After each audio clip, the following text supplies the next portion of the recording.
Hi, I'm Yo-Yo Ma, and I just want to tell you some things about my bow and my cello. Would you believe that this wood on the bow comes from a tree that is only grown in Brazil? It's called Pernambuco, this wood. The hair on the bow comes from either Mongolia or Canada. And you know why? Because of the cold weather, the tail of the horses are actually thickest there. See this black frog here? This is made out of ebony, as is this fingerboard. Ebony is the hardest wood that we have on the planet.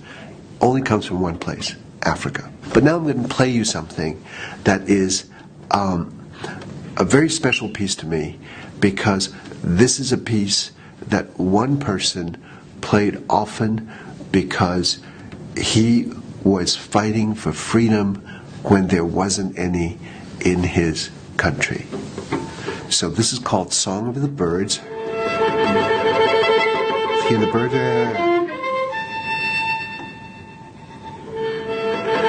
Birds fly and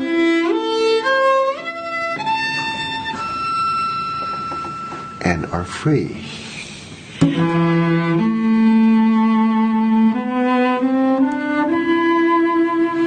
This is a Catalan song. Catalonia is part of Spain. A very proud people who wanted to be free and were not, because they couldn't make decisions for themselves.